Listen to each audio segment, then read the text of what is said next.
I remember a while back there was a report that came out that Dwayne The Rock Johnson himself specifically declined a cameo role in Shazam 2, which kind of got me thinking on the whole how the encounter or the potential encounter between The Rock's Black Adam and Zachary Levi's Shazam, it was just like one of the biggest missed opportunities in like the I guess the DCEU before like the whole James Gunn and Discovery acquisition and all that, and how I think The Rock's ego, like I don't hate The Rock's portrayal of Black Adam, but his kind of center for attention, I think, kind of fumbled the bag in getting a crossover with either Superman or Shazam or any potential hero of that matter. I mean, it was evidently clear that The Rock was trying to build up and play a much bigger role in the DC universe, and specific with him trying to fight Henry Cavill's Superman and him advocating and pushing for Henry Cavill to come back in the role, even though there was no written agreement. It was just more like a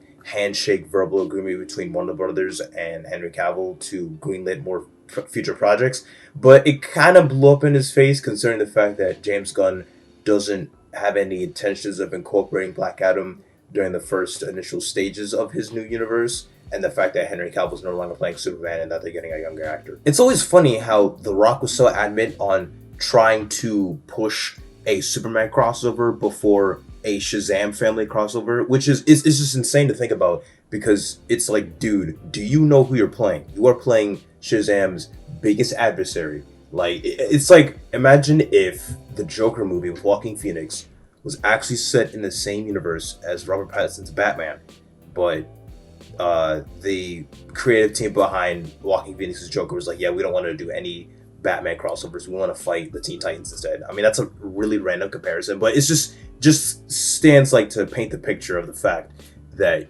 you should know, regardless of whatever comic book character you're playing, and regardless of who you are as an actor, you should always go the extra mile in like learning the history or lore within that character, so then that you can best know how to incorporate your performance to best suit dynamics and interactions between said characters, nemesis or villains, adversaries, whatever. I mean, back when the Shazam movie came out in 2019, I mean, we all assumed that the introduction of Shazam would lead to a inevitable crossover between him and Black Adam, considering that The Rock has been advocating for the Black Adam movie for years and years, before the DCEU was even like a big thing.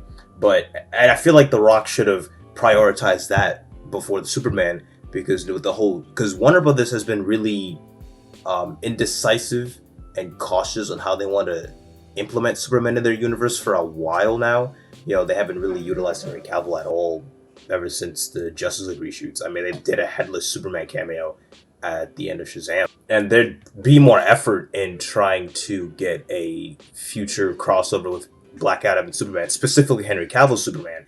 Considering the fact that Superman didn't even get a sequel to Man of Steel, and he just hasn't really been incorporated into many movies. But if The Rock had prioritized his crossover with the character that he actually originates from, which is the Shazam family, it would have been a safer bet. You could have had like Shazam 3 just be like, yeah, you have Shazam versus Black Adam. But if you really wanted to incorporate Superman, you could have easily just done a Superman Shazam Black Adam movie, I guess. But I don't really know how that would work in live action.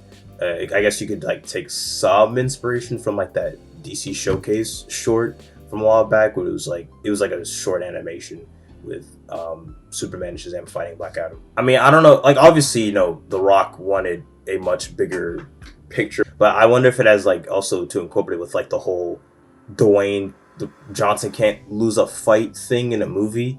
But it's kind of weird because it's like, dog, if you're fighting Superman, you definitely would have lost that one most likely. I mean, you're not a hero. Like this whole like Black Adam is like an anti-hero bit. It's just weird to me because it's like he doesn't really do anything villainous or anti-heroic like in the Black Adam movie other than like killing people. But if you look at the history of the DCEU, I feel like each individual Trinity member has killed before. I mean, look at Batman just bulldozing people in all those clips in Batman vs Superman, and all the collateral damage from General Zod's fight in Man of Steel or whoever.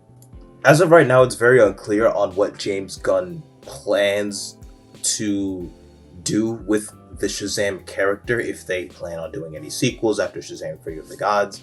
We're not entirely sure, but I guess we'll find out in the future, and hopefully in the future, whenever characters get introduced in this universe, they actually will have a significant stance and won't get any affected or impacted by like studio incompetence. Considering now that Gunn and Safran are actually have a significant plan going forward, which I only hope for the best.